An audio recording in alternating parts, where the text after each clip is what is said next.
فأوصي إخوتي وأبنائي بالثبات على هذا، ووزن الرجال بالدليل الذي كان عليه رسول الله صلى الله عليه وسلم وأصحابه رضي الله تعالى عنهم، وعليه عبارات السلف الصالحين، فإن من وزن الناس بهذا لا يكاد يخطئ، ومن نظر إلى مناصبهم أو مراكزهم أو نحو ذلك فإن هذا لا بد وأن يخطئ. هذا أولا. وثانيا أوصيكم بالحرص على السبيل لتصحيح هذا الميزان، ألا وهو العلم، طلب العلم الشرعي الصحيح، فإن هذا الميزان لا يحسن أن يزن به إلا من كان على درجة من العلم، والعلم معرفة الهدى بدليله، ما ذاك والتقليد يستويان، والجهل داء قاتل ودواؤه أمران في التركيب متفقان، نص من القرآن أو من سنة وطبيب ذاك العالم الرباني. اليوم يأتي الفروخ يطلع من البيضة يظن نفسه مثل الديك، لا يحسن أن يصيح فيرى نفسه مثل الديك الذي إذا صاح أسمع البلدة كلها والقرية كلها، هذا غير صحيح.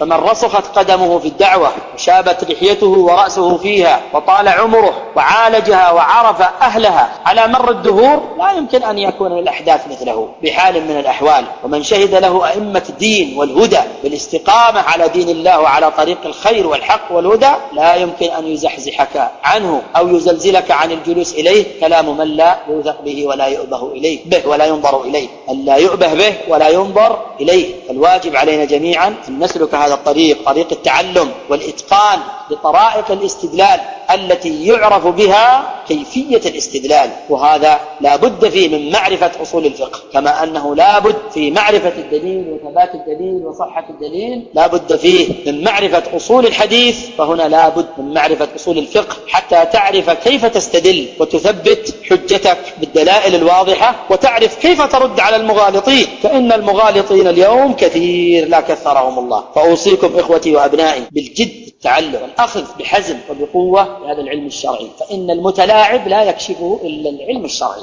المتلاعب الذي عنده آلة وعنده معرفة وعنده علم لكنه متلاعب لا يكشف إلا بمعرفة العلم الشرعي، لأنك تعامله من نفس ما يعامله. فأوصيكم بالحرص على الازدياد من العلم، في ازدياد العلم إرغام العدى، وصلاح العلم إصلاح العمل، فترغم عدوك وتصلح عملك، وكفى بهاتين فائدتين عظيمتين لهذا العلم الشرعي. فأوصيكم معشر الأبناء بالحرص على الازدياد من العلم لإرغام عدوكم فلا يجد مدخلا عليكم، والعدو عام من الإنس والجن، كذلك جعلنا لكل نبي عدوا شياطين الإنس والجن يوحي بعضهم إلى بعض زخرف القول غرورا، ولو شاء ربك ما فعلوا فذرهم وما يفترون، ولتصغى إليه أفئدة الذين لا يؤمنون بالآخرة وليرضوه وليقترفوا ما هم مقترفون. أسأل الله سبحانه وتعالى أن يرزقنا وإياكم العلم النافع والبصيرة في الدين والفقه فيه والثبات عليه حتى نلقاه.